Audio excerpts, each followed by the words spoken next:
Irmãos e irmãs, todos sejam bem-vindos nessa casa de oração, nessa casa de socorro. Que toda vez que nós nos encontramos aqui, certamente Jesus está conosco. E que possamos cada um, dentro dos seus limites, fazer o seu pedido sincero. Que Deus e Jesus assistem a cada um de nós. E durante essa palestra, nossa irmã Nivaldo, hoje, vai falar dos espíritos e, como é que é? Médiuns e mediunidade. Então, muito importante isso aí. E que cada um possa levar daqui algo mais para a sua vida. Então, fechamos nossos olhos. Agradecemos a Jesus esse momento tão grande que aqui estamos fazendo a nossa parte, buscando incessantemente, pedindo, orando por todos aqueles que sofrem.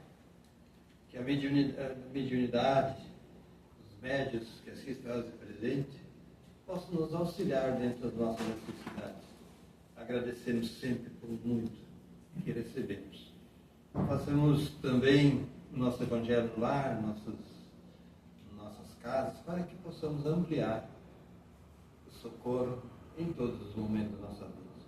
E que todos, quando saírem daqui, levem consigo mais uma parte que Jesus nos envolve, nos assiste em todos os momentos.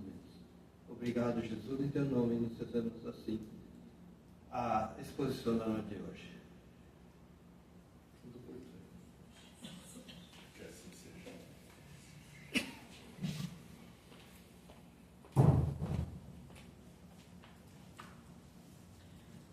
Sempre é uma grata satisfação estarmos aqui e é uma honra e uma grande alegria.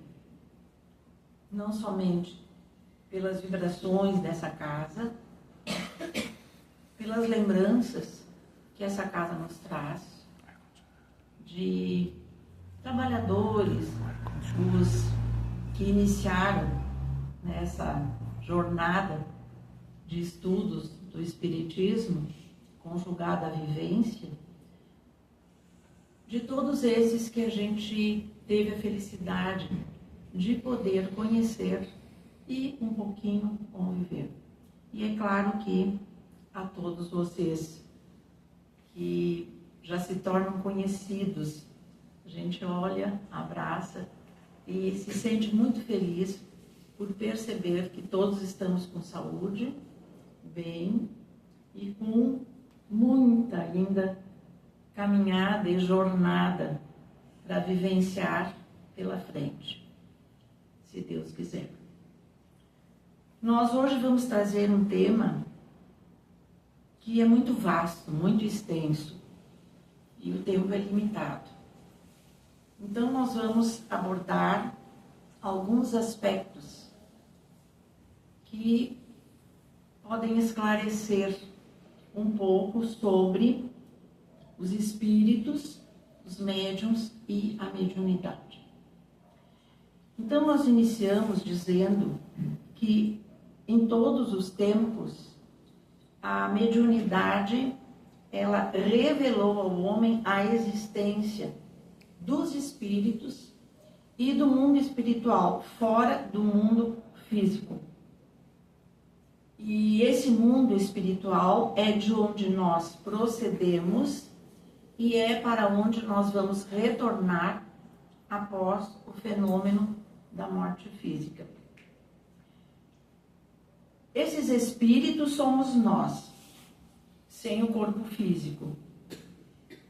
E todos nós temos e somos formados de 3 componentes. O espírito é luz. Claro que uma luz diferenciada. Não podemos comparar com a luz elétrica, mas a luz elétrica é um parâmetro. Então, é luz. No espírito está toda a programação, que é a nossa consciência. Por isso que nós temos intuição de muitas coisas e tem coisas que nós temos dentro de nós como se soubéssemos, porque ali está grafado ou gravado. E o espírito, ele se comprova a sua existência através do pensamento. O pensamento é muito desconhecido ainda por nós. O poder e a potência do que seja pensar, do que seja idealizar algo, construir mentalmente algo nesse mundo de energias que nos cercam. Depois nós temos um segundo corpo que Allan Kardec dá o nome de perispírito. Esse corpo, ele é uma substância vaporosa para os nossos olhos, de matéria densa. Ele é esse vapor, o espiritismo usa muito o termo fluido ou fluídico. Ele é leve e esse nome perispírito dado por Allan Kardec, ele tem mais de 50 nomes. Os egípcios chamavam este corpo de Ka, Ka-A, e outras denominações. Os russos deram a sua denominação e outros. E esse perispírito, ele é intermediário entre o corpo físico, que então é o terceiro corpo que nós temos, e o espírito. Ele está entre estes dois. E em certos casos, e devido a certa disposição molecular, ele pode momentaneamente se condensar esse corpo. E ele pode se tornar visível e pode se tornar também tangível. Nós podemos tocar. A nossa tradição diz que esse corpo é gelado. E a gente traz isso como se, ao tocar, nós levássemos aquele choque. Mas Divaldo nos disse que não, que eles são bem quentinhos quando a gente toca. Ou seja, iguais a nós, que temos temperatura, né? Então, esse fenômeno das aparições e esse contato palpável, né, comprova então essa existência destes seres que são intermediários entre os encarnados e eles que são os desencarnados. Quando nós morremos, ou quando morre o corpo físico, que é uma casca ou é uma roupa, como se nós trocássemos uma roupa, é isso que vai ficar. Nós vamos prosseguir com este corpo, que é o perispírito, que tem uma série de propriedades. Existem livros que falam sobre as qualidades, né, desse corpo que o espírito utiliza, e é com ele que nós vamos continuar a trajetória no mundo espiritual, até novamente formarmos ou conseguirmos ou nos ser imposto uma nova volta para uma nova encarnação. Alguns levam um tempo maior para voltar, outros o tempo menor. Então, o objetivo do espiritismo, a finalidade, é fazer o quê? É estudar esses espíritos, para que nós possamos conhecer o lugar para onde nós iremos. E é claro que conhecer o que é esse mundo verdadeiro. E foi graças à influência e à presença de certas pessoas nos encarnados, que nós chamamos de médiuns, e na verdade médium é uma nomenclatura, um nome também dado por Allan Kardec. Foi ele que deu esse nome. E muitos desses fenômenos espontâneos, eles aconteceram, né, como ruídos estranhos, que foi como tudo começou em 1848, naquela casa das irmãs Fox, né? Ali aconteceu uma série de ruídos e ali é que algo diferente aconteceu. Porque aquelas meninas, de repente, tiveram a intuição de fazer uma pergunta. Ninguém nunca tinha pensado em fazer uma pergunta para isso, que não sabiam direito o que era. Então, elas denominavam pela religião que elas frequentavam, que qualquer coisa anormal era o demônio. E aí chamavam de espírito do pé chato ou ser do pé chato, porque era como se fosse aquele animal, um bode, que tem aquela rachadura, né, na pata, então chamavam assim. E elas, de repente, no meio de todos aqueles ruídos, resolveram perguntar, né, ser do pé chato, se estás por aí, né, dê 2 batidas. E naquele momento tudo parou. E as 2 batidas aconteceram e pararam. E aí elas começaram a fazer perguntas e aquilo foi respondendo. Aí alguém teve a ideia de trazer um alfabeto. Fizeram o alfabeto e aí começaram a fazer perguntas. E aí houve as respostas, que era um método muito demorado. Depois Allan Kardec transformou esse método quando ele formou aquela reunião, né, com médios, vamos dizer assim, que ele conhecia, que eram idôneos, né, que eram aquelas meninas. E aí ele então vai fazer toda essa pesquisa e receber todas essas respostas que deram origem ao livro que ele intitulou Dos Espíritos, porque era deles, né? Então, essas materializações luminosas acontecem e aconteceram, e nesses períodos primitivos da humanidade, porque mediunidade sempre existiu. Não foi o espiritismo que criou a mediunidade e que criou os espíritos. Apenas o espiritismo, através de Allan Kardec, estudou. E além dele estudar a mediunidade, a faculdade, que é um 6º sentido, nós temos 5, esse seria o 6º, ele também deu uma dignidade a essa faculdade.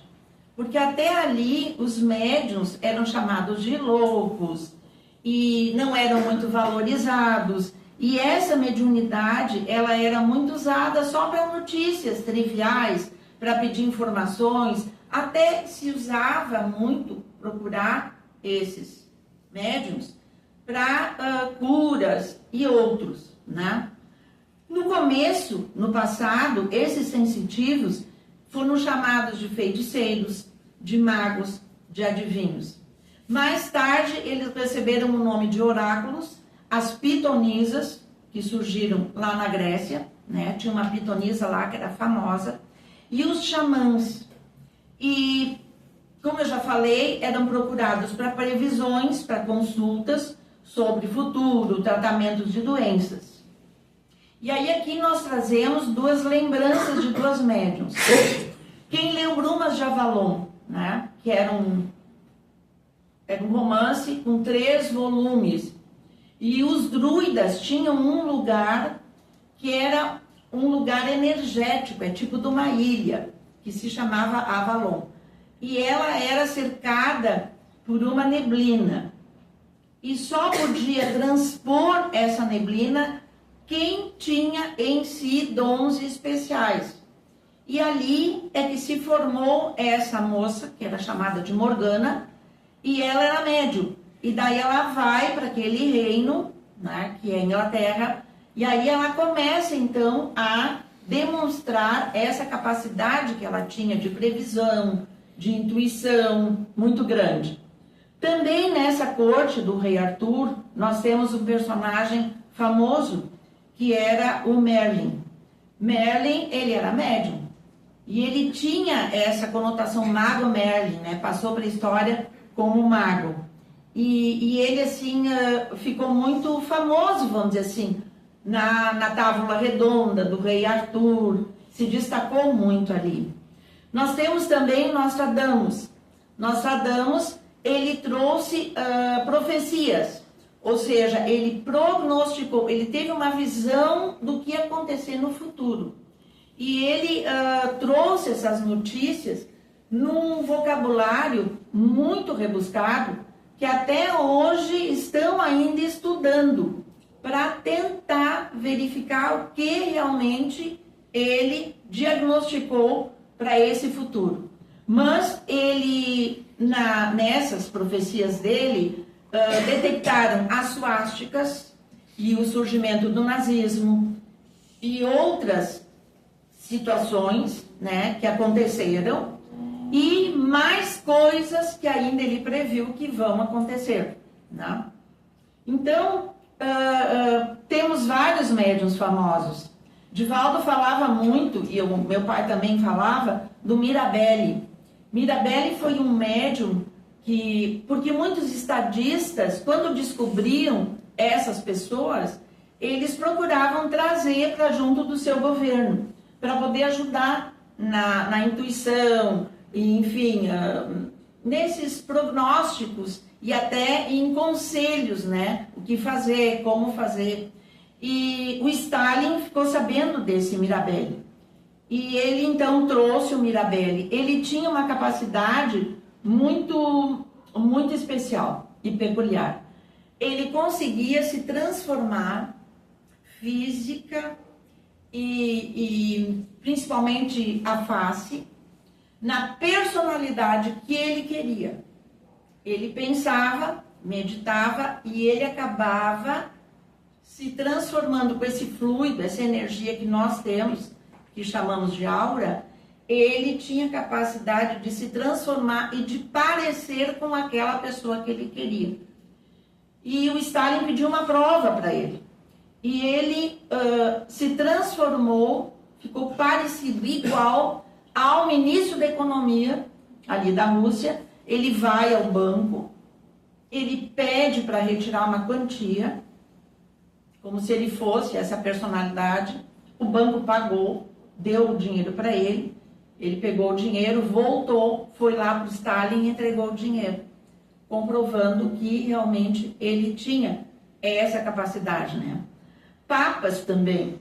Nós sabemos que o Pio XII, ele num determinado momento, ele vai no Vaticano, ao local onde estão as tumbas de vários papas, e ele de repente aparece para ele a figura do papa anterior, não me recordo agora qual papa seria, e esse papa, que praticamente se materializa, né, na frente dele, prenuncia para ele a Segunda Guerra Mundial, né, e diz que ele teria como papa um papel muito, muito importante, né, para auxiliar os povos no momento difícil que eles iam passar.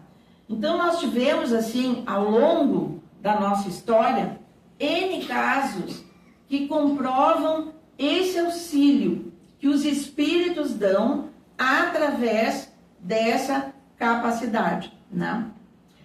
Os médiuns, através do tempo, eles passam por uma discriminação, principalmente na Idade Média, onde eles são considerados seres imperfeitos, demoníacos e até são levados à fogueira.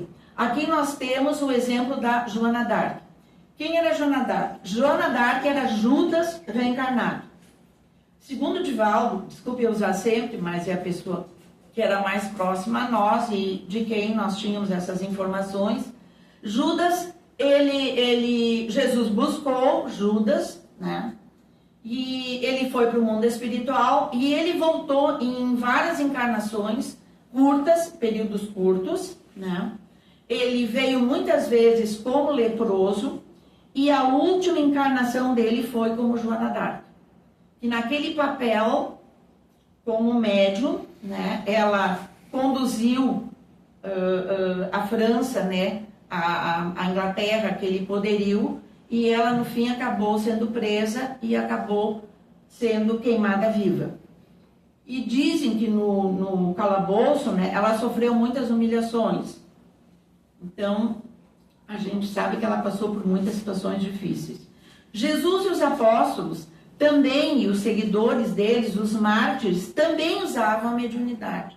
E a mediunidade, essa faculdade, ela vinha para eles, os espíritos vinham para justamente trazer coragem.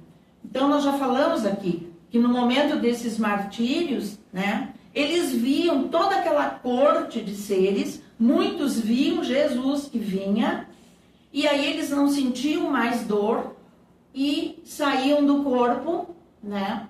E iam então com aqueles espíritos para o mundo espiritual. A mediunidade hoje em dia, ela está presente em toda parte.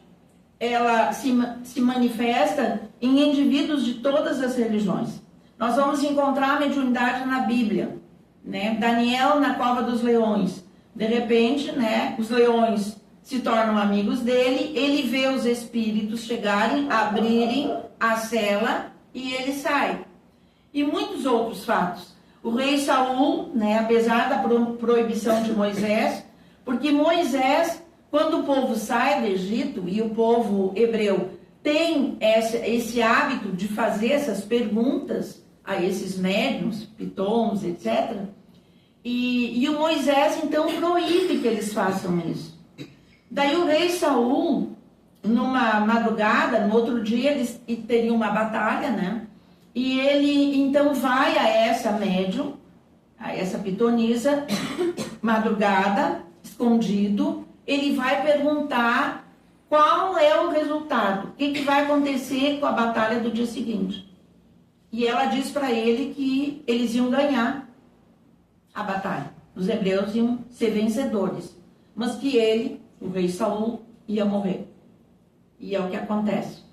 Então, nós encontramos na Umbanda.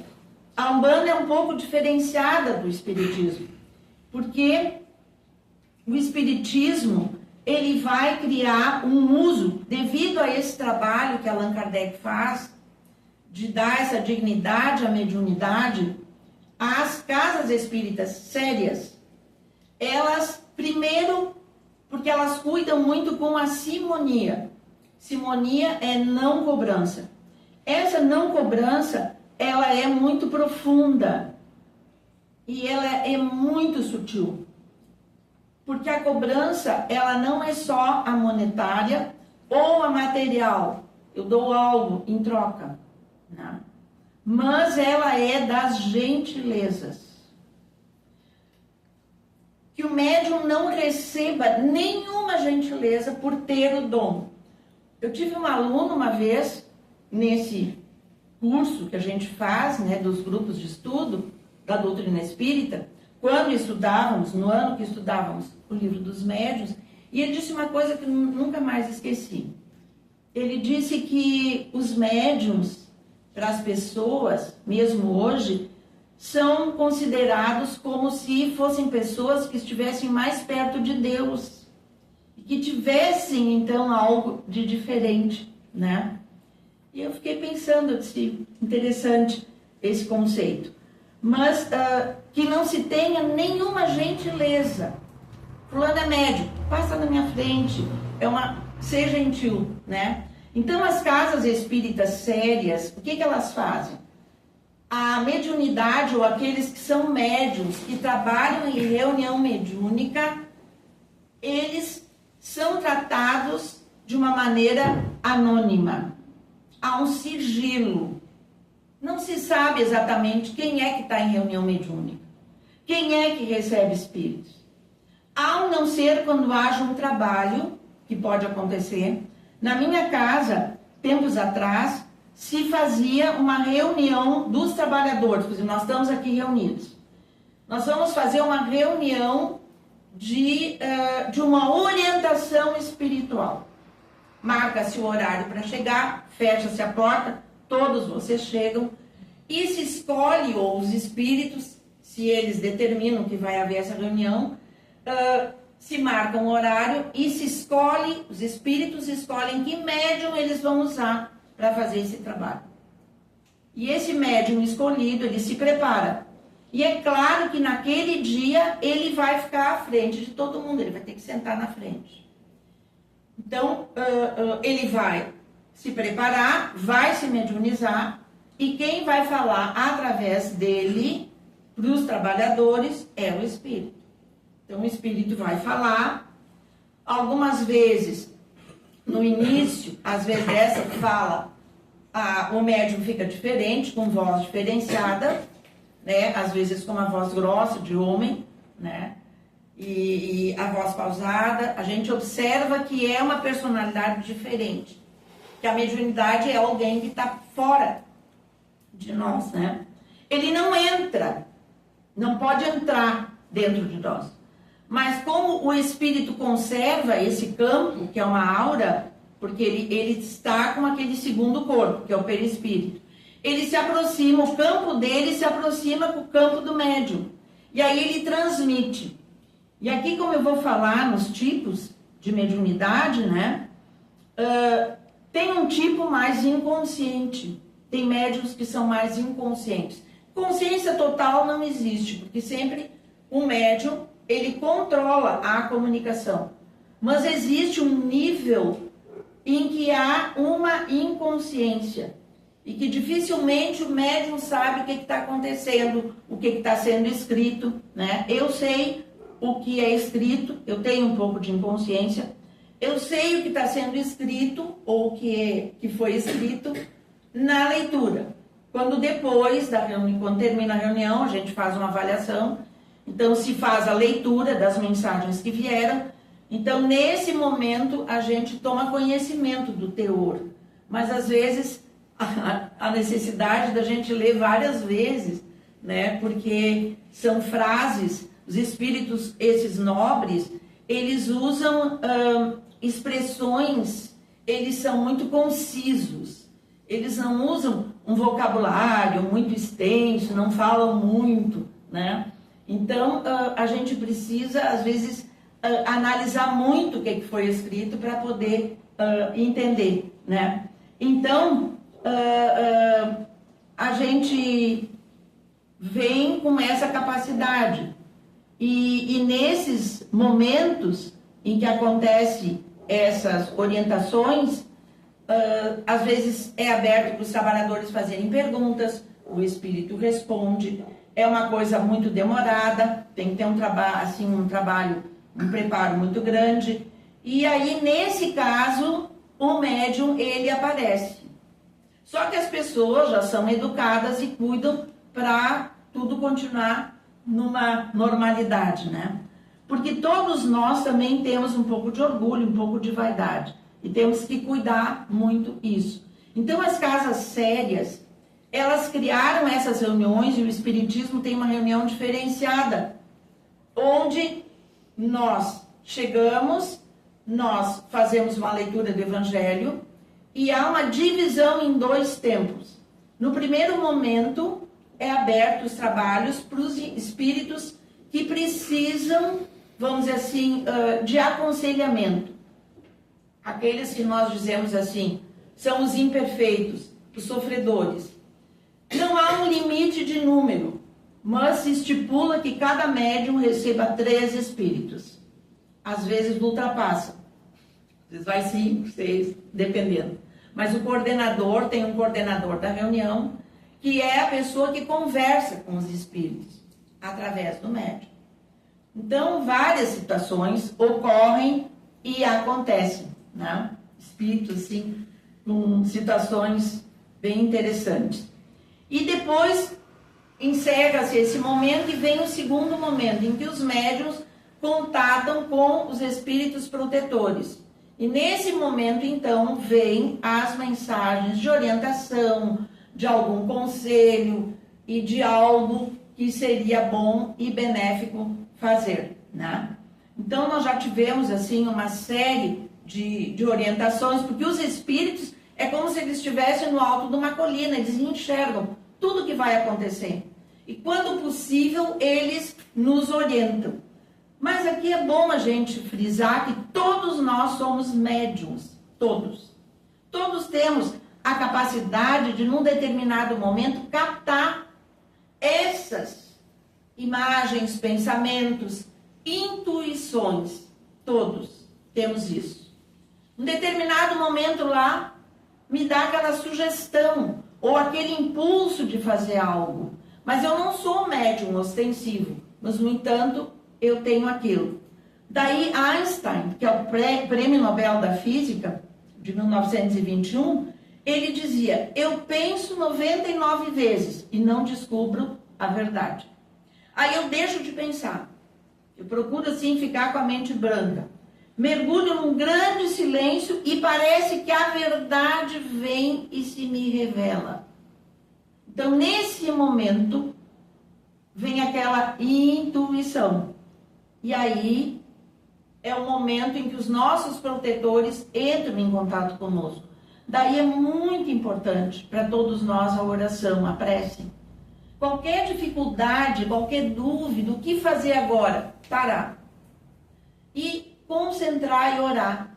Porque nós temos no mundo espiritual amigos, conhecidos, pessoas que foram muito próximas a nós, que nos amam e que vão aproveitar esses momentos de silêncio para nos intuir e para nos orientar. Então, se a gente fizer isso, sempre vamos ser muito bem orientados por esses espíritos. Mas há aqueles médiuns ostensivos, tem essa palavrinha. São aqueles, né, que sentem num grau qualquer a influência dos espíritos. Sempre. Então, sempre as voltas com o mundo espiritual. E esse tipo de mediunidade, ele vai ter dois momentos, ou duas situações. A primeira situação é de prova. É aquele espírito que reencarna médium ostensivo, mas ele vem com provação. É provacional. O que é isso? É aquela pessoa, médium, que sempre está às voltas com os sofredores. Ela sempre está capta angústia, capta isso, capta aquilo. Claro que quando nós começamos a estudar a faculdade, e o mais importante para o médium ostensivo é se conhecer. Ele precisa se conhecer para ver as diferenças. Isso aqui não é meu, isso aqui é meu. Então eu sei, se eu não me conheço, fica difícil. Então eu preciso me conhecer e eu preciso estudar, ler bastante sobre a faculdade. E a moral no médium, em qualquer pessoa, mas na mediunidade, ela é neutra. Mas o cuidado com a moral, com as minhas ações, o ambiente onde eu ando, com quem eu converso, isso vai me situar com espíritos nobres. Se eu quero ser útil e quero usar a minha faculdade para ajudar as pessoas, então eu preciso ter uma educação diferente e uma vida diferenciada. Eu vou dar um exemplo. Zíbia Gasparetto. Zíbia Gasparetto, a família é muito privilegiada. Ela já desencarnou, um filho já desencarnou, o outro eu não sei. Um deles recebia só espíritos relacionados à música. Ele tinha uma aparelhagem, uma sala específica. E foi detectado porque todos aqueles estudiosos que estudam música e conhecem, né, a harmonia, verificavam que realmente era aquele compositor, pela harmonia das músicas que vinham, semelhante às que aquele espírito tinha composto quando vivo. É o caso de Francisco Cândido Xavier, quando foi lançado o Parnaso de Além Túmulo, que foi o livro que lançou Francisco Cândido Xavier.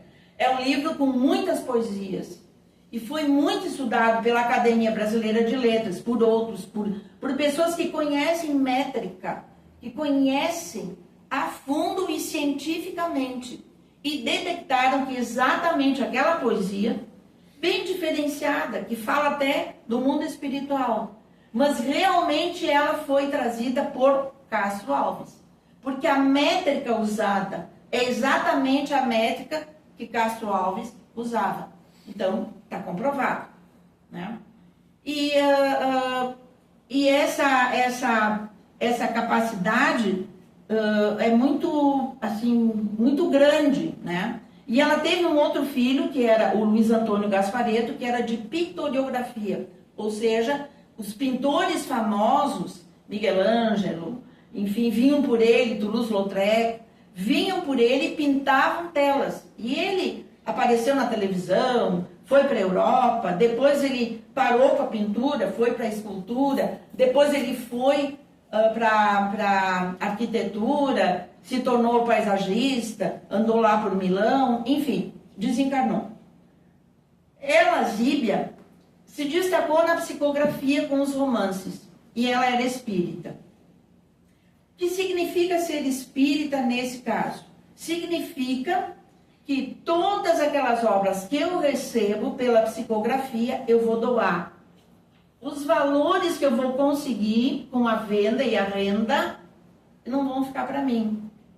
E ela então construiu um centro espírita no Rio, trabalhava ali, e todos os livros que ela psicografou como espírita, que foram 6, e parece que o último é o Matuto, ela doou. Como o Divaldo, todos os livros ele doou. Ele psicografava e já doava. Se tinha uma instituição lá não sei aonde, passando problema, ele doava a edição inteira. Ele nunca ficou com nenhum tostão. Então, Chico Xavier era a mesma coisa, né? Então, o que aconteceu? Com a influência, principalmente do Luiz Antônio Gasparetto, ele começou a falar com ela e a convenceu a ficar com a renda da venda dos livros. Então, ela começou a psicografar, né? Ela psicografava e os livros eram vendidos, e ela era muito famosa, vendia muito, e ela ficava com a renda para ela, e não doou mais. Mas ela teve uma postura muito digna, porque ela reuniu os repórteres e declarou: a partir dessa data, eu não sou mais espírita. E a renda dos meus livros psicografados são todos para mim. Né? E veio uma série de romances muito lindos. Mas qual é a diferença? Porque espíritos como Bezerra de Menezes, espíritos como André Luiz, eles não vão se aproximar e ditar uma obra que vai ser vendida e aquele escritor vai ficar com a renda como lucro. Eles não vão fazer isso. Eles trabalham para o bem da humanidade. Então, a assessoria espiritual pode até ser boa, mas não será mais daqueles espíritos, daquele nível espiritual. Então, a partir dali mudou, né? Então, ela tem 6 obras espíritas, as outras são por aqueles espíritos bons, tanto que a gente vê os nomes são um pouco diferenciados, né? Então, essa mediunidade de prova e a outra mediunidade que é de missão. Esse médium vem, ele tem imperfeições. Ele é um espírito que precisa se depurar. Mas ele vem com a tarefa de servir a humanidade. Então, ele vem preparado para isso. Daí ele se dedica exclusivamente ao bem da humanidade. Daí nós entendemos por que um Chico Xavier, um Divaldo não casaram. Divaldo até queria ter uma família, mas até que a Joana disse para ele, quem assistiu o filme, né, que não, que a tarefa dele era outra. E ainda disse que ele ia cuidar de crianças, e que iam ser crianças órfãos. Então diz que um espírito chegou para ele um dia, era para voltar um grupo que andou lá com Nabucodonosor, lá na Babilônia. E o espírito de Sardivaldo, esses espíritos aqui tem que voltar, tem que vir, mas eles fizeram tanta coisa errada que eles vão ter que vir sem família, eles vão ser deixados por aí, né, órfãos, sem ninguém. Eles vão ter dificuldade de inteligência, de fala, disso, daquilo, mas eles têm que vir, nós queremos saber se tu quer aceitar esses espíritos. E ele perguntou, quantos são? São uns 20. Ele disse, tá bom, mas tu vai me ajudar para conseguir alimento, para conseguir... Sim, pode deixar que nós vamos dar um jeito. E ele começou a contar. Apareceu um, apareceu outro, apareceu outro, apareceu outro. Mas ele disse que daqui a pouco aquilo ultrapassou aquele número. E aí ele chamou o espírito, disse, escuta aqui, tu me disse que era 20, mas olha aqui, ó, já tá quase 30. Que a gente achou bom, já foi botando mais alguns, né? Que é para poder ajudar, que é para eles progredir, né? Ele disse que tinha um que não tinha jeito. Valdo, ele não tinha jeito, não aprendia, não conseguia aprender nada. E depois foi emancipado, saiu da mansão. E um dia ele ligou para o Divaldo, Divaldo. E o Divaldo, fulano. E ele, como é que o senhor adivinhou que é o fulano? Foi Joana que disse. Imagina, falando daquele jeito. Então ele contava as histórias desses filhos que vieram para esse tipo de trabalho. Então nós temos no Brasil Livone do Amaral Pereira, do Rio de Janeiro, Francisco Cândido Xavier, Minas Gerais, Divaldo, na Bahia, e muitos outros anônimos que andam por aí, né? Então, dentro também dessa mediunidade, temos outras duas divisões, que é de efeitos físicos, que agora está muito rara, porque não precisa mais de materialização de espíritos, nós todos já estamos bem informados que eles existem. E, é claro, os médiuns de efeitos inteligentes, que são os que escrevem, psicografia, e aí nós temos divisões, né? Mecânica, semimecânica, intuitiva, temos a psicofonia e temos até a cura, que agora também está um pouco raro, né? Temos alguns médiuns de cura. Então, a faculdade mediúnica e o espiritismo aproveitou essa faculdade. Para quê? Para ajudar e transformou num atendimento fraterno. Porque através dos médiuns, nessas reuniões mediúnicas, que os espíritos vêm para mudar o panorama da sua existência. Eles chegam e desesperados alguns. Mas eu estou aqui no gabinete do médico. E a secretária vai embora, apaga a luz e eles não me chamam, eu vou morrer, estou com câncer, meu remédio terminando. Aí tem que explicar, meu irmão, tem que ter calma. Nem todos eles entendem, né, que já desencarnaram. E uma série de N situações, né? Como aquela mãe que procurou, também pelo Divaldo, e queria saber notícias do filho. E aí o Divaldo disse, olha, tem aqui um rapaz que está me dizendo que é para dizer para a senhora o seguinte: boa noite, minha barata. E ela se debulhou em lágrimas. Ela disse, eu não me lembrava mais. Mas toda noite, quando eu ia me despedir dele, no quarto, não sei porquê, quando eu fechava a porta, ele dizia, boa noite, minha barata. Nunca contei para o meu marido, nunca contei para ninguém. E o espírito vem e fala. E faz com que ela se recorde, se lembre. Quantas comunicações. Veio uma comunicação e o espírito dizia, né, para a esposa, estou te trazendo X, que era o número de anos que ela tinha, rosas vermelhas. E dizia para ela, hoje aqui no mundo espiritual é um lindo dia de sol.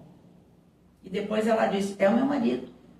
Porque a primeira coisa, quando ele levantava e olhava para fora, é se estava chovendo, se tinha sol, se estava escuro, era o mais importante para ele. E todos os meus aniversários, ele me dava um buquê de rosas vermelhas e os botões, o número de anos que eu estava fazendo. Então, aqueles que sentem essa faculdade, procurar uma casa espírita séria, conversar no atendimento fraterno, fazer um trabalho de paz. E o mais importante, analisar-se, observar a si mesmo. E é claro, procurar entender que essa faculdade, ela traz dificuldades no começo. Eu passei muito trabalho, muito, sofri bastante. Porque os espíritos que vinham por meu intermédio, começando que eu via os espíritos, né? E era uma confusão. Aí eu fui a médico, naquela época o doutor Lara. E ele disse para mim, a senhora, o caso é de clínica de Suíça. A senhora está num estresse. E aí eu tomei 10 dias, uma injeção que depois foi proibida, energizante. Eu dormia o dia inteiro, né? Mal conseguia comer. Aí tá, quando voltei lá, ele disse, não, a senhora tá bem, tá boa. Pode trabalhar na escola, pode ir para a escola, tranquila, e eu fui. Trabalhava no Polivalente, trabalhava com artes. Era uma sala específica. E eu lembro que tinha uma sexta série. E eu estava escrevendo no quadro, me virei. E quando eu me virei, tudo normal. Mas bem atrás, tinha um homem, alto, meio robusto, todo de fraque, gravata borboleta, cartola, luva numa mão, a outra sem. E ele tinha uma bengala. E aqui era um bife batido. E a mão era um bife batido. Eu larguei o giz e disse para eles, não estou me sentindo bem. Vocês fiquem bem quietinhos, eu vou lá na direção, alguém fica com vocês. Eu vou para casa. Cheguei em casa, me sentei e o meu pai, muito sábio, o que houve? Terminou mais cedo? Teve reunião? Não, não teve reunião. E como é que estão aquelas tuas coisas? Eu disse para ele, começou tudo de novo. Só que agora é diferente. Ele disse, então agora nós vamos tomar outra providência. Fechou a casa e aí nós vamos lá no seu Jorge Teixeira para conversar. E ele disse, essa moça tem que frequentar. E aí eu fui frequentar. Aí criaram uma reunião mediúnica e eu comecei a trabalhar. E não parei mais. Isso foi 1979. E até hoje a gente está ali trabalhando. Então, é muito bom essa faculdade mediúnica. É um desafio, mas traz muitas alegrias. Muitas. É uma alegria, uma satisfação por a gente ter consciência de ajudar a tantos em dois planos da vida. A gente ajuda aqui e ajuda do outro lado. E para encerrar, eu estava atendendo, veio um rapaz no atendimento fraterno, eu atendo na sexta-feira. Veio um rapaz e ele veio se queixar do pai.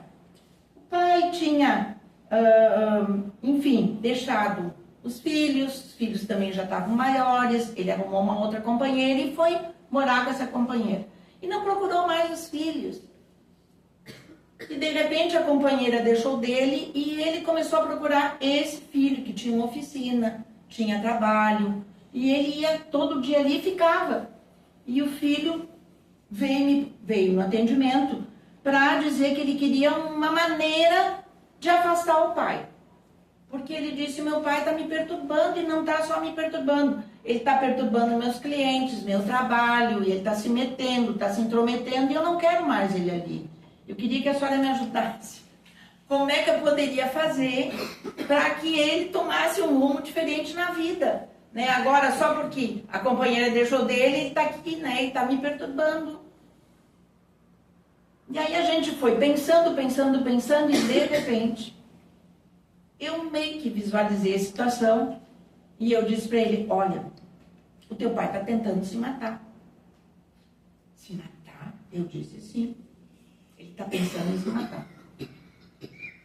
E os protetores estão empurrando ele para ir ali. Ele acorda de manhã, eles intuem ele para ir para lá, ficar perto de ti, porque ali os pensamentos se modificam e ele está conseguindo viver, passar aquele dia, passar outro dia, passar outro dia.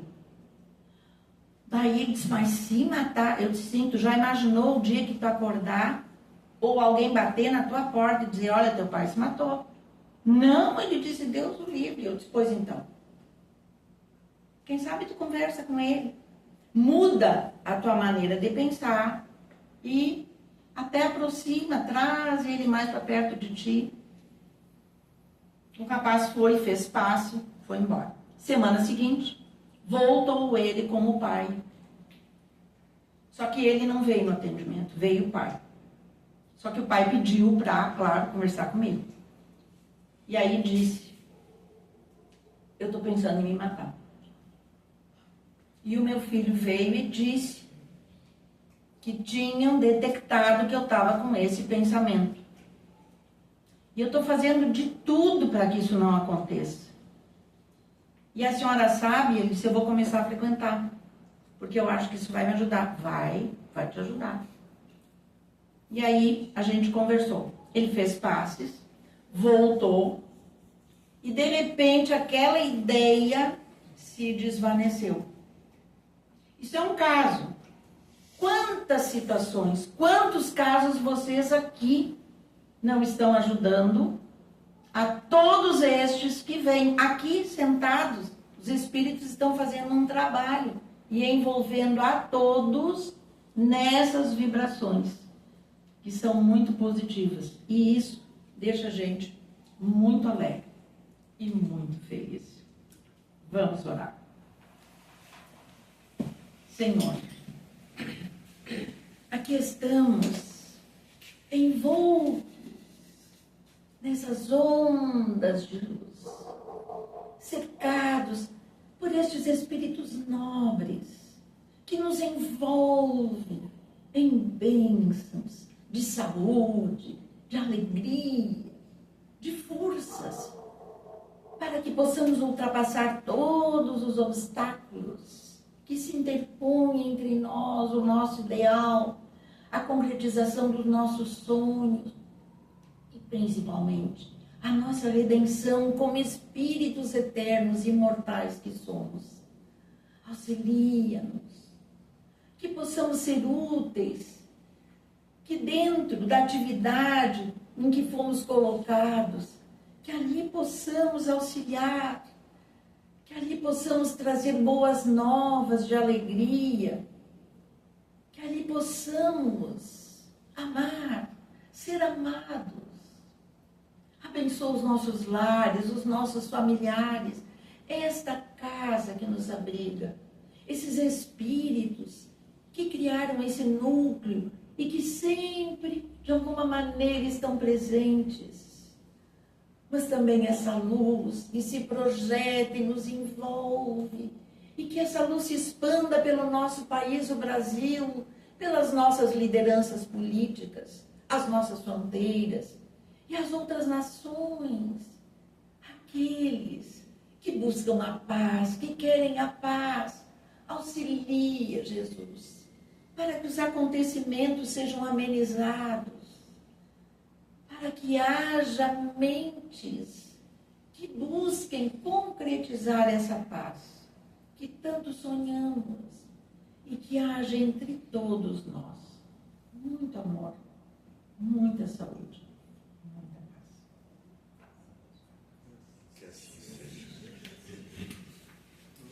Canção, né? Não sei se eu não sei como é que foi o tempo. Que bom, né? Boa palestra. E eu quero dizer que todos nós recebemos esse passe coletivo. E os demais que ainda desejam um passe, se colocam aqui na frente. E os demais desejam uma boa semana, uma boa noite.